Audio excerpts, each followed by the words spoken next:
Hello, everyone. Thank you all for joining us for this informational webinar where we are going to discuss the SULI program. So if you have any questions during this hour, feel free to use the Q&A function and I'll make sure to address some of the questions for our panelists. And for now, we will be starting with Marcus, who will be presenting a brief overview of what the program is about, but also the host institutions. And there you are. All right, great. Thank you so much. All right, so today, again, I'll be talking about the Department of Energy, those internships, and then also some NREL information. Next slide, please. So to give you a quick overview, the Department of Energy is dedicated to basically much surrounding a lot of research at sorry, I'm just pulling up my slides now. I apologize. Ensure America's security and prosperity by addressing its energy, environmental, and technological challenges. Next, can you click the button, please? So the Department of Energy has been around since 1977. They started with the development of the atomic bomb. That was called the Manhattan Project. That was before World War II. And just do another click there. We can take a look at some of the other agencies that it's been involved in. So Atomic Energy Commission, Atoms for Peace, Nuclear Regulatory Commission, and finally ERDA, or Energy Research Development Administration. But those were all combined into the Department of Energy in 1977. Got a couple of clicks there. There's the atomic bomb. We'll just go to the next slide. So there are 17 national labs throughout the nation. On the far left are the Office of Science laboratories. These laboratories are multi-purpose laboratories. They're throughout the nation. A lot of them have their lineage back to World War II, and you're welcome to read through all of those and take a look at different research areas. I can tell you right now that there's so many different research areas at these different laboratories. You can probably find something that you're looking for.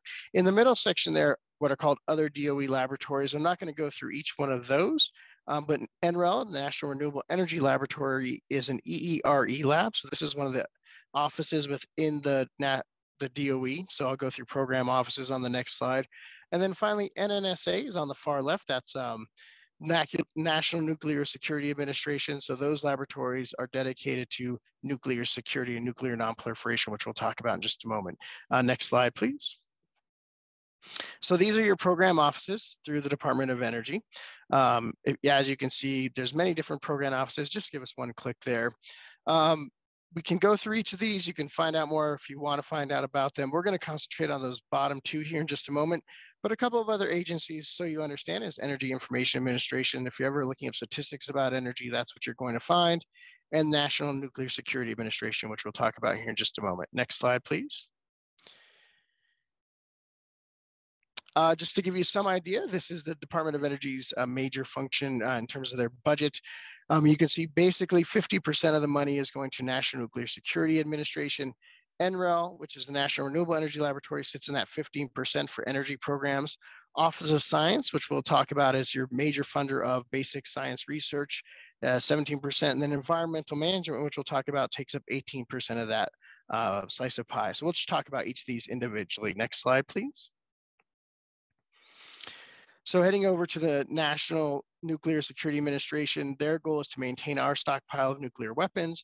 This is interesting for the United States, different than many other countries in that we have civilians taking care of our nuclear stockpile, not the military. We also work in non-proliferation, counterterrorism, and counterproliferation, and empowering the nuclear navy. One click, please. And you may not necessarily know where this is going on, but if you pay attention to the war in Ukraine, you know there were some nuclear power plants there. And if there's nuclear material somewhere, that could lead to nuclear proliferation. They grab some of that material, make a bomb out of it, maybe even a dirty bomb.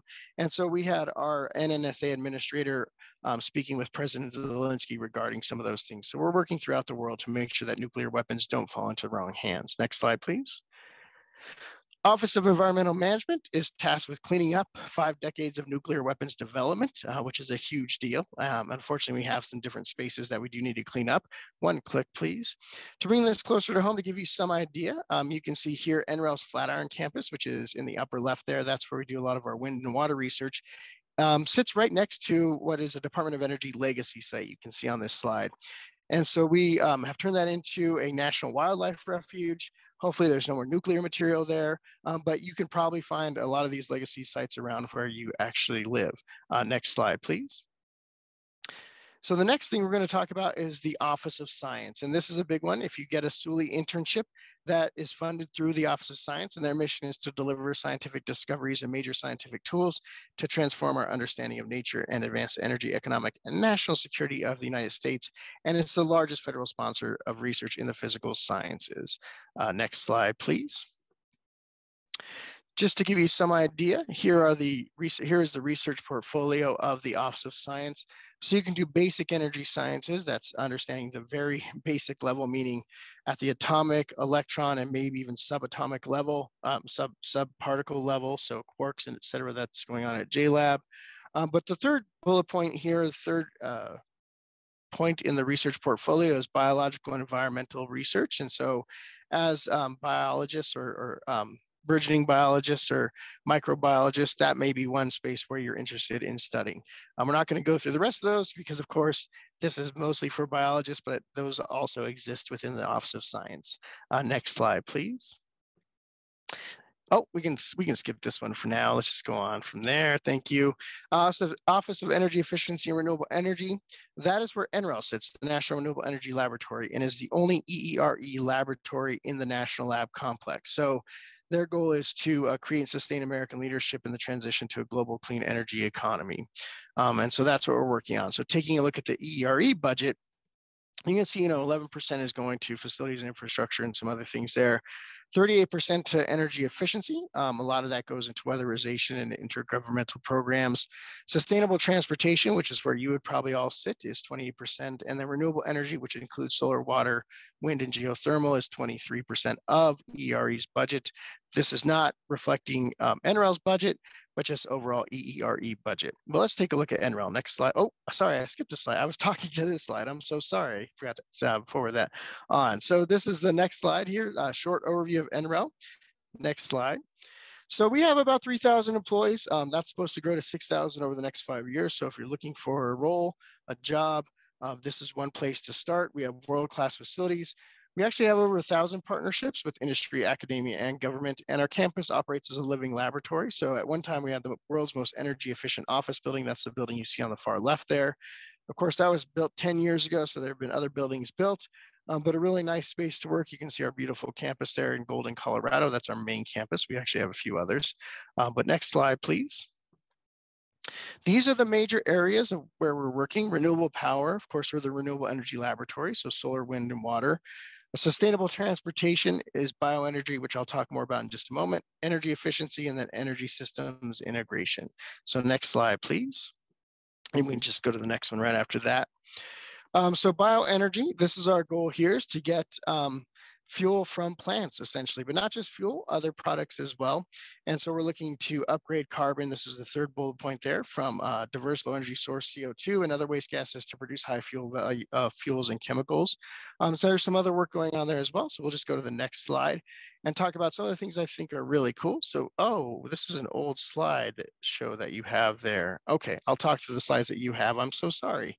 I sent you the wrong one. That's the Southern California gas bioreactor there. What we have in that case is a number of a microbe that can take hydrogen and CO2 and turn it into renewable methane. So we installed that bioreactor in 2017, and the microorganism can produce about 96 molecules of methane for every 100 molecules of carbon dioxide. And we can go on to the next slide. These are really screwy slides. I'm so sorry. That might be about to end. I really screwed that up. I'm so sorry, Sophie. My team says, or my, okay. Let me just talk a little bit about our internships. So I'm going to talk a little bit about the internships. Unfortunately, I sent the wrong slideshow in my haste to get online. I really apologize for that. The length of your internships is anywhere from 10 to 16 weeks, 10 weeks in the summer, 16 weeks in the fall and spring. We have campuses in Golden, Colorado, near Boulder, Colorado. That's our Flatirons campus. And then Juneau, Alaska. Most of our biofuel research, though, is taking place in Golden, Colorado. The pay for this is $18.75 an hour. 40 hours a week. So it's a full-time internship, and you shouldn't be taking classes because you should be available for meetings, et cetera. You also get $150 weekly for housing allowance. So that is in addition to the $18.75 hourly, and that's paid out in 2 lump sums over the course of either the summer or in the fall and spring, we usually pay that out in 4 lump sums. So every month you're getting this basically $600 to assist with your housing. You also get what's called an Eco Pass so that you can use public transportation, and you can get benefits as well. You can apply through the Office of Science website, which I will put in the chat momentarily, and you will work on a team on a project. So you can work with a team there. A few application tips very quickly. You want to ask for your letters of recommendation early because applying for summer, those applications are due January 10th. If you ask your professor sometime around, finals week, they may not be able to get to it. Then there's the holidays. So it's a good idea to ask probably before Thanksgiving. You want to be specific in your application. So you want to make sure that you research the lab and find out more information. And then finally, contacts. So you can contact the researchers, you can reach out to me, I can answer questions, put you in touch with some researchers so that you can figure out if it's the projects you want to be on. And we do have some application workshops, which I'll put in the chat as well. But I'm so sorry for that. I'll share the real slideshow with Sophie, and hopefully you can send that out to everyone who's here today. Thank you so much for your time, and Thank I you, will go on Marcus. mute now. Thank you. Just to specify, Marcus, what you talked about right now, which is about, the pay and all the allowances, it's specific to NREL, right? That is specific to NREL because each of these labs is slightly different. So some labs have on-site housing for their interns. Other labs pay a stipend. At NREL, you're an employee. Some labs bring you on as a contractor, but as an employee, you get access to healthcare, health benefits, dental, those sorts of things, as well as getting our Eco Pass, and you can even be in the retirement plan if you want it to be. So you do get access to all those things. Mm-hmm. Okay, cool. So then one thing I'm gonna add before we get started with the questions, it's that when choosing the host lab you wanna go into, you really need to take these types of things into consideration if you need housing or things like that. Okay, so now we can get going with the Q&A. So we have Emra and Jack, who were previous participants of the SULI program. And we have Carrie, who has been a mentor of SULI participants and work right now as head of a group in NREL as well. So to get started, I would say most of the questions will probably apply more to Jack and Emra because we are here to help potential applicants in their application process. So to get us started, how did you proceed to choose which lab you were interested in? And when narrowing down your decision, what was key for you to help you make that decision? I guess I can go first there. Yeah. So pretty much I think that, most people who apply to this program are kind of driven by their goals of research and what they're interested in on that side of things. And so for me, that was like atmospheric remediation as kind of an overarching goal. And so to me, it was either kind of a pathway of renewable energy or soil science. And so I took a look at Pacific Northwest, which does a lot of soil science stuff, which is really, really interesting. But kind of landing on that renewable energy side of things, the answer's in the name for me. The NREL was really kind of the clear choice, and being in Colorado was incredible. I got to go out there kind of on the tail end of the COVID era, and so I got to be out there, hopeful for coming back in person. And we did, which was awesome. But either way, enjoying the place you're in out there, because usually you'll be going kind of alone or semi-alone. And so being in a place that you're happy to be is a very, very key aspect. Cool. What about you, Emra? Yeah, so for me, it was pretty similar. I was kind of just interested in energy efficiency and building. So yeah, I applied to NREL because they were one of the labs that really focused on that stuff. Yeah. Cool. Carrie, from your point of view, do you have any recommendations when, young scientists are trying to narrow down which lab to join, or even just which national lab first to choose and then which lab to join? Yeah, I mean, I think you can go to any of the lab websites and poke around a bit at the kind of research that they do. There's going to be kinds of research that we do at NREL that isn't done at Argonne, and different research that happens at PNNL. So poking around on the website, identifying potential PIs that you may want to work with, and yeah, trying to find a program that has a research program that aligns with the kind of work that you're interested in doing. Thank you. So more specifically now for Jack and Emra. So you both participated in the program in the spring and fall semesters. The program is also open in the summer for all our attendees. So the question that I have is, how did you manage your undergraduate studies with leaving for a full semester to work at NREL as a SULI participant? Jack, if you want to go. Me personally, kind of like Marcus said, NREL made it fairly clear kind of in the application process that, with full-time, it's smart to just do the SULI program and not do classes. And so that's what I like to do. I was talking to a lot of other interns that were taking classes, and they seem to be, managing both pretty successfully. So it's definitely possible, but I went the route of no class. And kind of the main thing on my end with that was talking to my advisor, and it was going to be my last semester. It's my last semester now. And so figuring out, there was a couple classes that were only offered in one term. So figuring out substitutions for that was key, and kind of making sure that there wasn't going to be any mishaps and pushing back graduation. And so kind of being conscious of scheduling, looking ahead would be the biggest tip there. Sure. And so for a full semester, you are at Michigan State University. You did not attend classes at all. So were you still enrolled? How did it work for your tuition and all of that? Yeah, so essentially, I talked to my advisor, and it was fairly straightforward. Letting her know was a very good step to kind of keep her in the loop. But essentially, I just didn't enroll in classes. And I'm not a part of any kind of federal loans or things like that. And so there is an aspect of that I don't have experience with. But technically, I think that I was still a student because I was still kind of outstanding graduation. And it had been kind of obviously just the one semester there. So yeah, no worries with tuition just because I just didn't enroll. And with student status, I'm pretty sure that it kind of just stayed consistent with that short time break. Okay, sounds good. What about you, Emra? Knowing you are at the UW-Madison University. Yeah, so it was a little different for me. For like UW, they want you still like enrolled, so you have to, in order to like stay within the program and not have to like reapply to the school, you have to let them know and like go to a short like meeting, just like telling you how to, I guess, behave during like an internship or co-op. And then you just have to sign up for like a 1 credit class. So you just need to make sure to do that.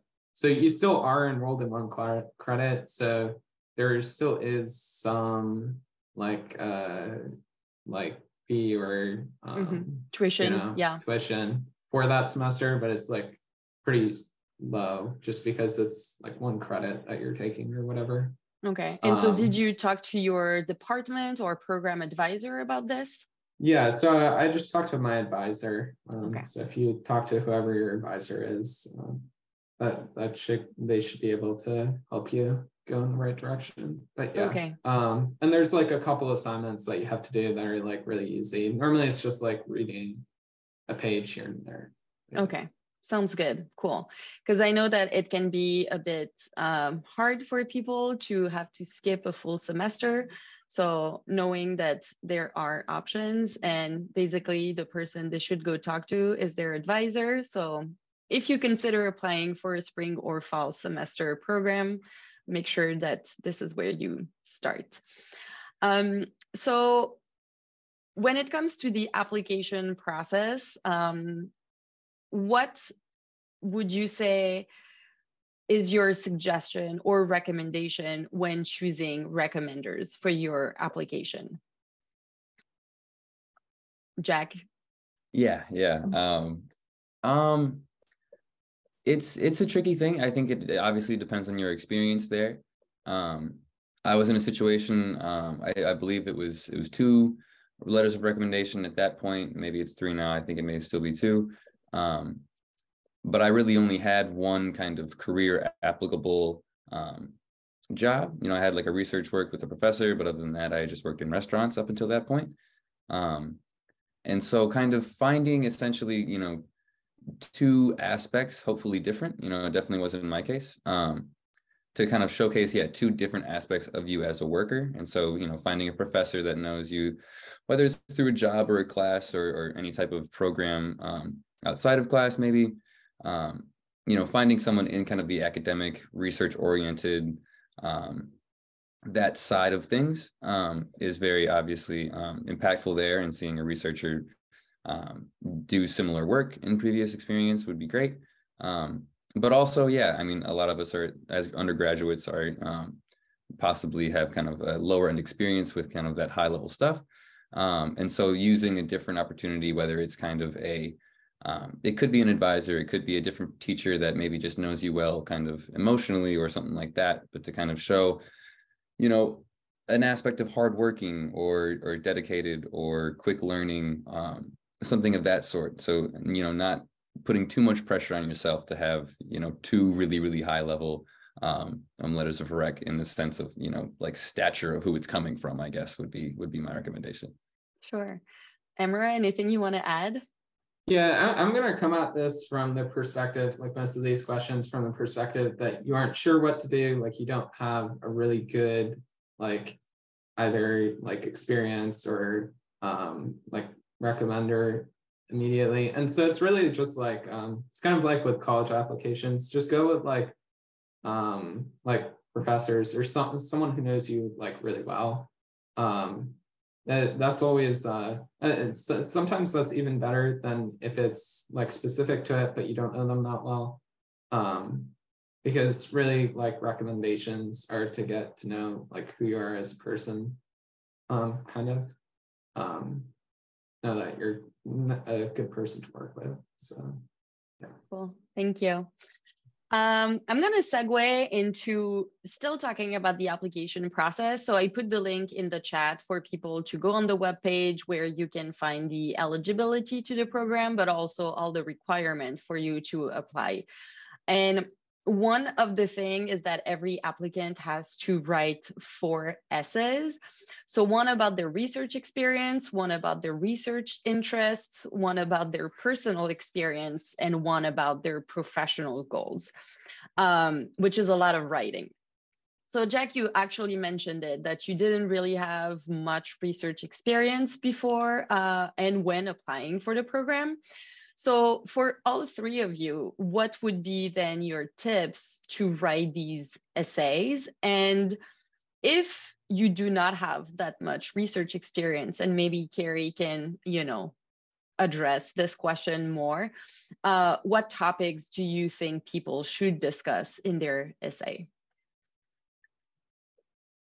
One main thing that I kind of emphasized was thinking about, you know, whether or not you have research experience. Most of us have had, you know, a class with a lab or something of that nature.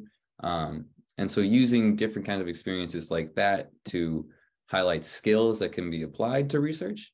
That was kind of my hopeful bend, I guess, in that process of, you know, not necessarily having the right answer, but having an answer that kind of puts you in the direction of, you know, okay, like I can work on projects that involve, you know, certain lab techniques or certain coding techniques, certain experiences and skills like that, even if they're not applied directly to a research project, highlighting, you know, things that a researcher like Carrie could pick out and say, okay, you know, this is something that I could use to help in this way. Sounds good. Emra, any other tips you want to share? Yeah, just kind of echoing that, just like projects or labs that you've done, I think are useful stuff to list. Cool. Carrie, from your mentor point of view? Yeah, sure. I guess a few things I would add is that communication skills are a critical part of doing research. So a well-written essay, regardless of the content, goes a long way. So making sure that there aren't typos, that you're communicating points clearly, things like that, demonstrate that you know, you'll be able to write your reports or present information in a coherent fashion. I agree with the other comments that were made about trying to leverage any sort of lab experience that you have in class, or, you know, not all of the internship roles are necessarily lab roles. So anything that connects to the type of positions that you're interested in. So if it's analysis or computer programming, anything like that that you can highlight as unique skills.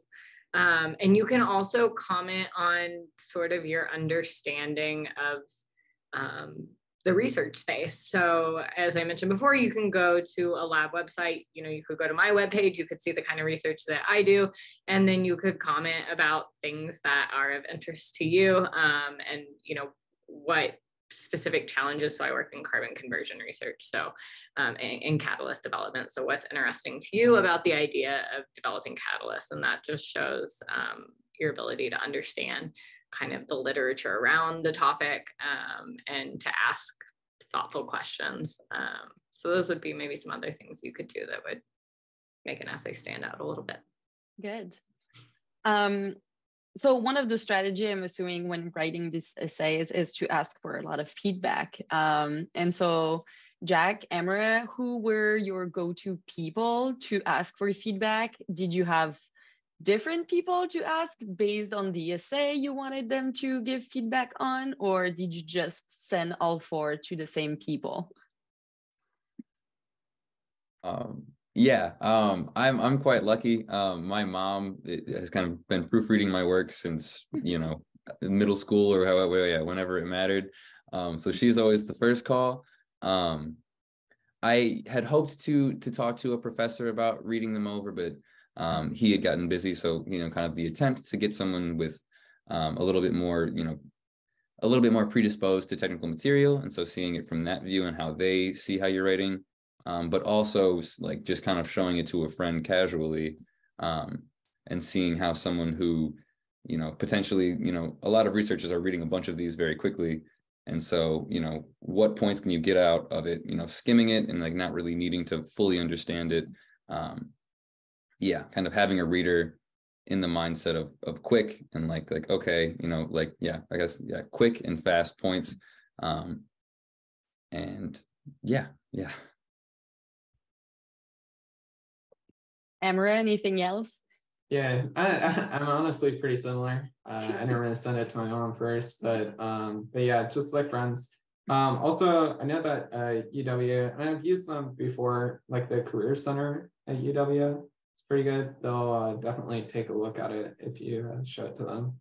So, and I think most schools have like a Career Center. So if you just like go to them, ask them, professors too, all good resources.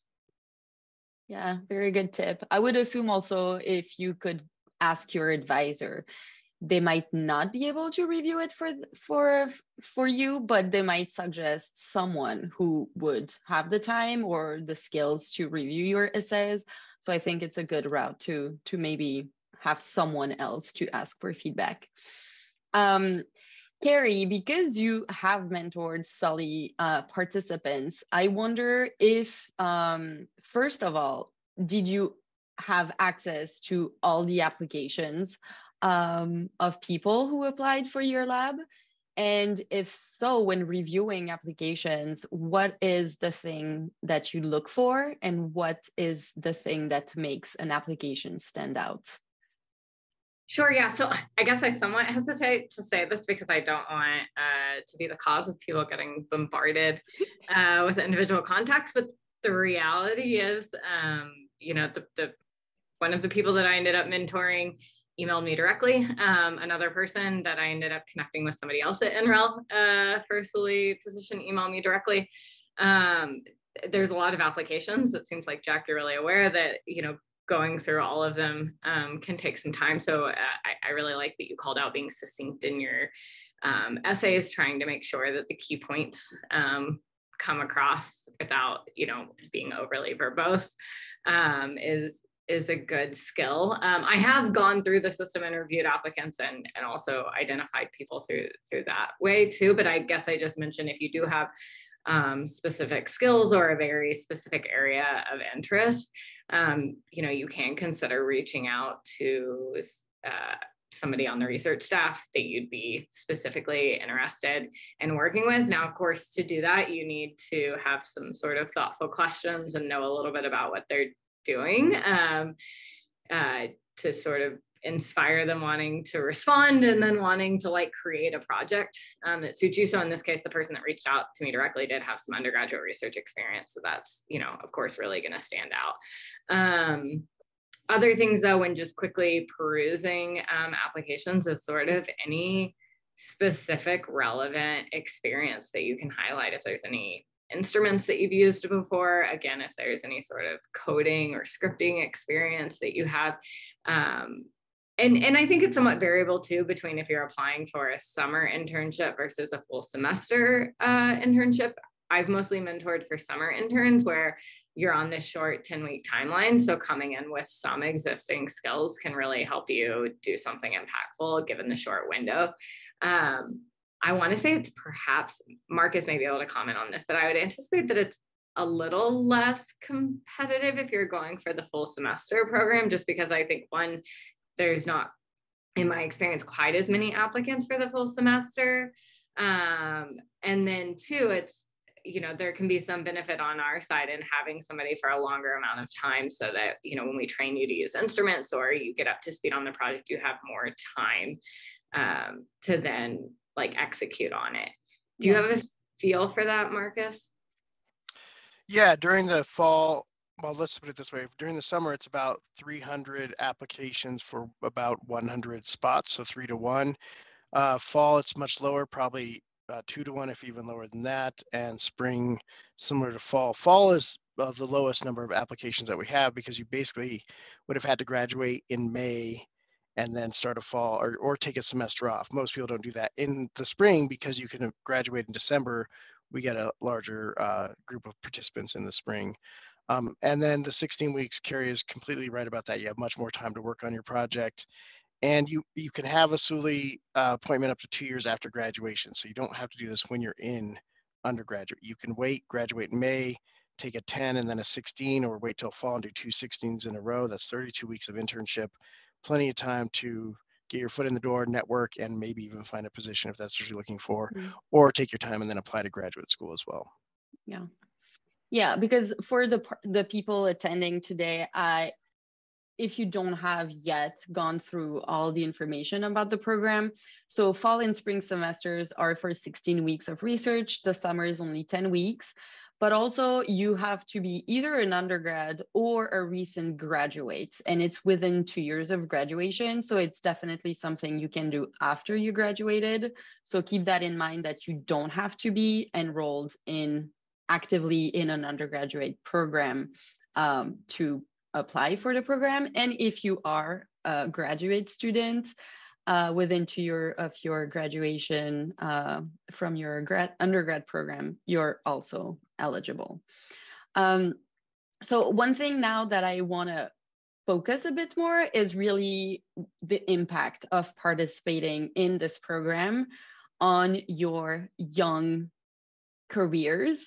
And before you move on, I had 2 quick things that I wanted to maybe also mention about the application. So one of them that I always tell people, whether you're applying for an internship or a permanent position somewhere or anything else, is that there's no substitute for enthusiasm. So if you're excited about the role and you can communicate that in your essays and your application in any way, you know, I will take somebody who's really enthusiastic and excited to learn over somebody who has some specific skill set almost any day of the week. So any way that you can communicate that is really helpful. And then the other thing I was going to mention is that you guys talked a little bit about recommendation letters. And Marcus, correct me if I'm wrong, but in my experience in reviewing the applications, the recommendation letters are actually like sort of the last thing you look at in the system. So you really just want somebody that can provide a glowing reference to the things that your application will already communicate: strong work ethic, good communication skills, etc. Having like a big name or something like that, I feel like that kind of came up, but especially given that they're at the end of the application, it's like by the time you get there, you're probably already interested in the person. And so I don't think who the reference specifically comes from is necessarily as important as the fact that it's a strong recommendation. That was the letter is just, that's not a student controlled thing. So a student asks for letters of recommendation, they can't say what the person is going to say. So it's really hard to put a lot of stock into those. And typically, if you read through enough of these, they start to sound like form letters. People have already written one and they just put your name in it versus someone else's name. No offense to those people, they probably have a lot to do, but that does happen. And so concentrate on your essays and show that enthusiasm, show you've done research, show you know what's going on at the lab. That will get you much further than a really huge name on your letter of recommendation. Agree. Yeah, and to piggyback on this, it's also important when asking for someone to write a letter of recommendation to make sure they understand what the purpose is and not just telling them like, oh, I'm applying for this program, can you write a letter? It's like, no. You need to take a bit of time by email or trying to meet with them to really explain what the purpose of the program is, but also how it's going to benefit you if you get into it, so that this way, hopefully, if they don't have the time to really tailor a letter for you, they will be honest and tell you, I'm not the right person to write one for you, and then you can go and ask someone else. But like everything we've been talking about so far, when it comes to choosing the lab, choosing the recommenders, writing your essays, it takes a lot of time. And actually, Jack, Emra, really truthfully, how long did it take you to complete your application from the moment you started to really clicking submit and it's all done? For me, it's funny. I guess the short answer would be, like weeks or months or whatever it would be. I think that, most of the application is pretty straightforward, just kind of filling in information. So you can get kind of, everything but the essays close to, essays and letters done in, probably one sitting, whatever that is for you. But kind of the way that I usually work is to open that up, to fill out that information, to kind of check that off the list, see what the essays are, and kind of chip away at them, I guess. So I think, like actually working on it, I don't think that it took too much time. But starting early is a big help to, fully thinking on an answer. And, like we kind of talked about before, working down that answer and kind of boiling it to, as few words as possible, essentially. So yeah, again, kind of like sitting down at your computer, not a horrible amount of time, pretty manageable there. But starting early and kind of giving yourself a bunch of time to think about it, like, pick it up, put it down, pick it up, put it down, would be kind of how I did it, I guess, depending on how you work. Yeah. Yeah, I was going to say total time, I don't think it took that long, just it was more spread out. So yeah, it's just more in like, make sure you're thinking about what you're writing, that you're writing about stuff you're interested in. Yeah. Sounds good. So question that I was going to go into, you participated in this program. So what would you say impacted your early scientist career the most so far? You're still in your undergraduate studies, so you still have time to get a lot more experience. But right now, how was the overall impact for you? Yeah, like I kind of mentioned before, I had initially gone out there, when everything was remote. So it was a bit of a risk to kind of go out there and potentially pay for an apartment in Denver, and to, sit in Zoom calls. So that was a bit of a risk, but, when it did come back and we were allowed to go back to the office and all of these things kind of came together, I think that was the biggest impact for me, was, going into this huge place full of insanely smart and driven people, all kind of moving in different directions towards one goal, was a really special thing to be a part of. And, kind of the balance of, intimidating / inspiring, of all of these great minds and huge work. And, anyone tells you their project and you have no idea what it means. But it's also very doable, being there and working with people, sitting around a table, made me feel a lot better about, okay, getting your feet on the ground. You put your mind to it and you can do it. So I think that was the biggest aspect that impacted me. Cool. What about you, Emra? Yeah, I don't know. So it ended up that a large part of it was kind of similar to one of my like internship experiences I had done before. But I don't know. I guess for this one there was more like in-person stuff, a bit, and so that part was pretty interesting. And unfortunately, because of COVID, it kind of got cut off, but makes me want to try that once again. So yeah, so I'll probably be looking at more like hands-on research again. So I guess that's how it affected me. Yeah. Kind of the first time I was more doing like more hands-on stuff in terms of research. One thing that Jack mentioned is that you get to these places and people have been working, like they are very intimidating. And I think that especially if you don't have a research experience yet, especially a research experience in a lab, really I want to make sure that everyone understands that everyone knows you're here to learn. No one expects you to know everything right away. That's not the goal. And we all have imposter syndrome, whether we have been in research 6 months or 20 years. So really take it as a learning opportunity where everyone makes mistakes. Everyone learns every day, which I think is important once you get accepted in those big programs and there is high stakes and very high pressure to perform. But I just also wanted to remind people to not be discouraged, thinking that they're not good enough to participate. That's absolutely not true. What would you say this research experience is going to help you for your future career? Are you interested in a career in research? Are you interested in a career completely different than research? What do you see this being, is it a golden ticket for you? Hopefully, it's hard to tell at this point of where it'll exactly take us. But I think kind of touching back on our last point, there is an aspect of intimidation to the people and the things that are going on at these labs. But that kind of lasts until you get to know anyone. I was kind of blown away by how nice and helpful and kind of understanding everyone was during my time there. And that's big depending on the team, of how much team-oriented stuff your project has available. And so that's kind of varying, and you'll interview with different researchers and things like that to kind of get a feel for the type of work environment that you'll be in.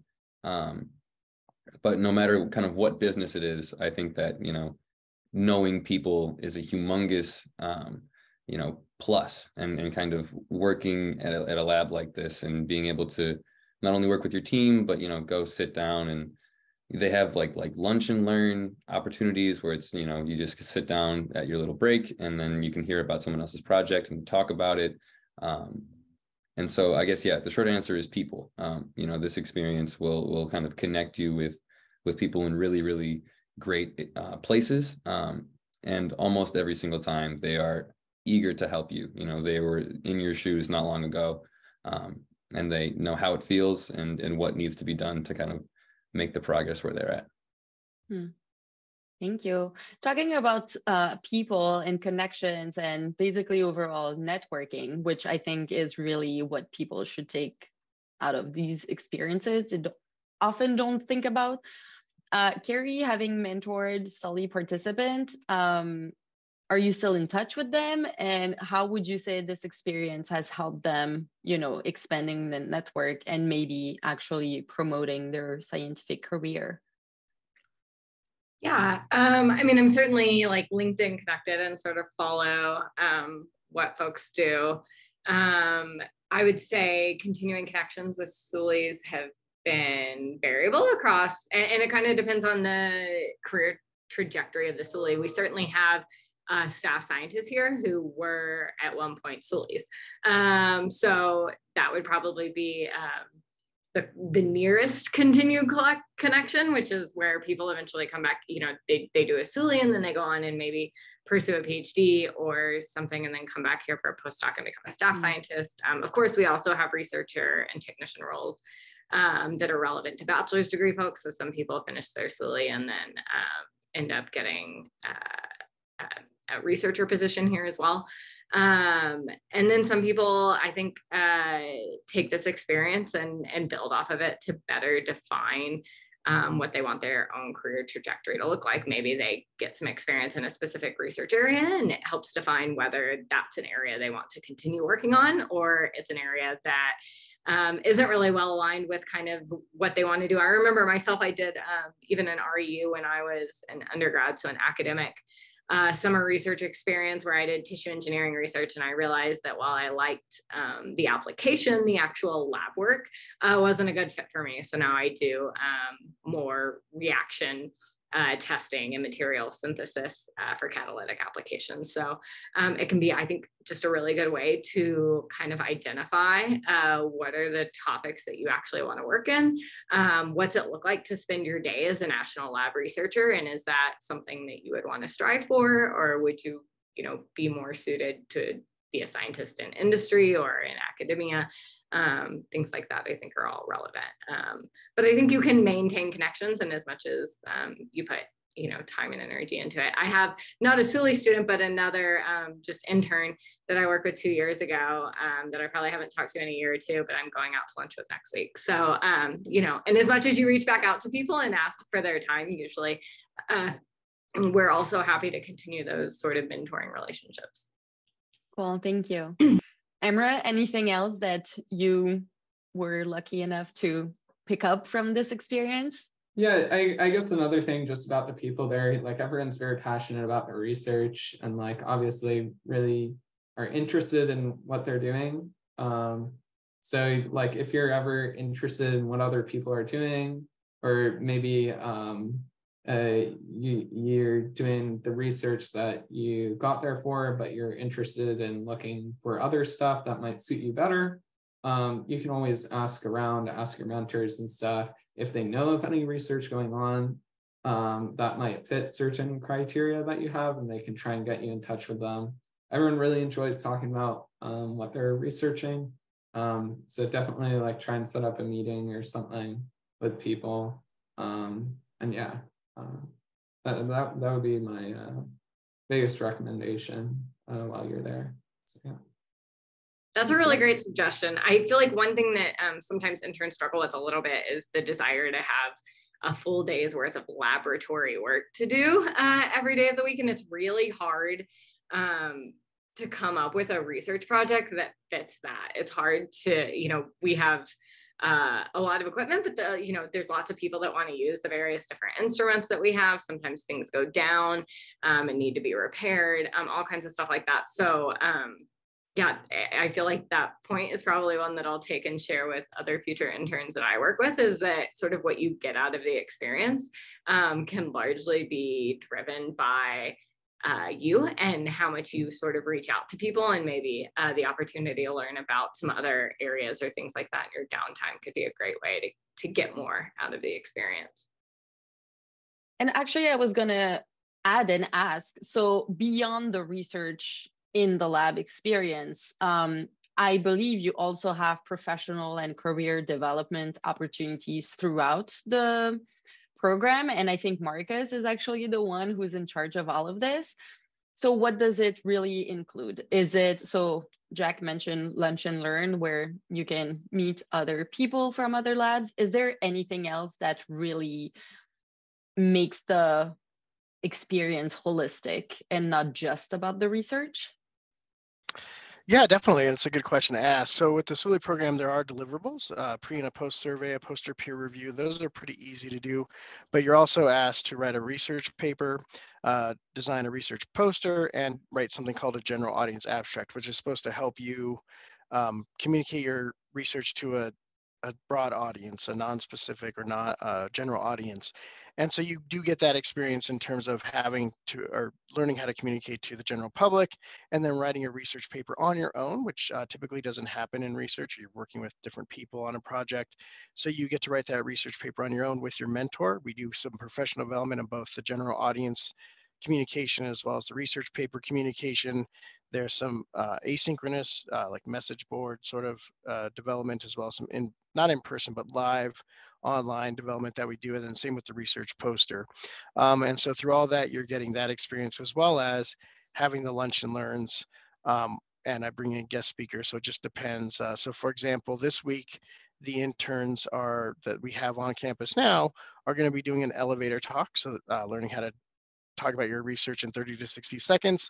The week after that, we'll have someone from the solar team talk about photovoltaics in general, like the broad spectrum of photovoltaics that are happening right now at solar energy. And so it just continues on from there. At the very end, there is a poster session as well, a virtual poster session where they can do that. So you do get a lot of the research experience as well as the professional development experience. And then depending on the term, sometimes we do, resume writing, interview skills. We've done mental health as well as imposter syndrome. So it's many different things. And just depending on the term you're there and who we invite as a guest speaker, you can get a lot of that experience. Cool. And once again, it really also allows you to meet other people and expand your network even more, which Definitely. I think is underrated. So I really try to emphasize that, it's not just about the research, but it's also about expanding your portfolio of potential contacts.